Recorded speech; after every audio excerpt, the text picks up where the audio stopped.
السلام علیکم ناظرین، آج ہم آپ کے لیے ایک دلچسپ کہانی لے کر حاضر ہوئے ہیں۔ انشاءاللہ آپ کو اچھی لگے گی۔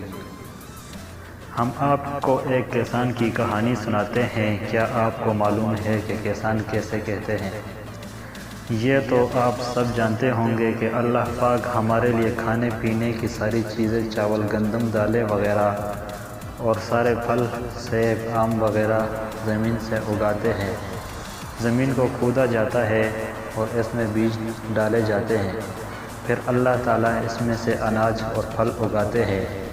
جو شخص زمین پر محنت کرتا ہے، اسے کھودتا ہے اور اس میں بیج ڈالتا ہے، اسے کسان کہتے ہیں۔ یہ کہانی بھی ایک کسان کی ہے، جس کا نام احمد تھا۔ احمد کے 3 بیٹے تھے۔ وہ اپنے گھر میں بہت خوش تھے، لیکن احمد ایک بات سے بہت پریشان تھا کہ اس کے بیٹے بہت سست اور کام چور تھے۔ وہ کام کاج میں بالکل اس کی مدد نہیں کرتے تھے۔ آخر بہت سوچنے کے بعد اس کے ذہن میں ترکیب آئی۔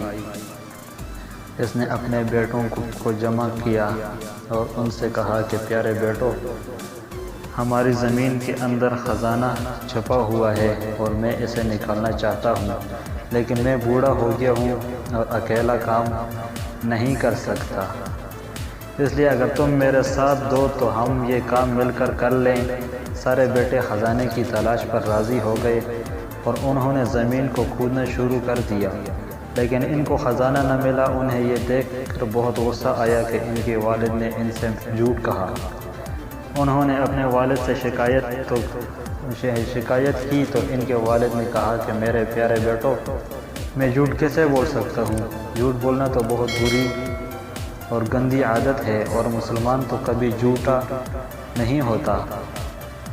تم نے کہا تھا کہ اس میں خزانہ ہے، تو میرے پیارے بیٹو یہ جھوٹ نہیں ہے، بالکل سچ ہے، لیکن تم جلدی کر رہے ہو اور جلدی کا کام شیطان کا ہوتا ہے۔ تم وہ کرو جو میں تمہیں بتاتا ہوں، یہ بیج لو اور زمین میں ڈال دو۔ جب سارے بیٹوں نے مل کر بیج ڈال دیے تو کسان نے کہا آؤ اب وضو کرو اور نماز پڑھ کر اللہ تعالیٰ سے دعا کرو کہ اللہ بارش برسا دے۔ سب نے وضو کیا، نماز پڑھی اور بارش کی دعا کی۔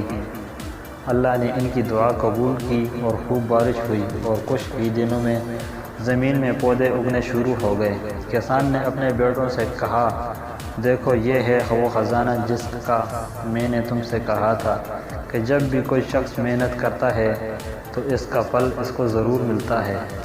تو ناظرین، یہ تھی آج کی کہانی اچھی لگے تو ہمارے چینل آئیڈیل ٹی وی پی کے گجر کو لازم سبسکرائب کیجیے۔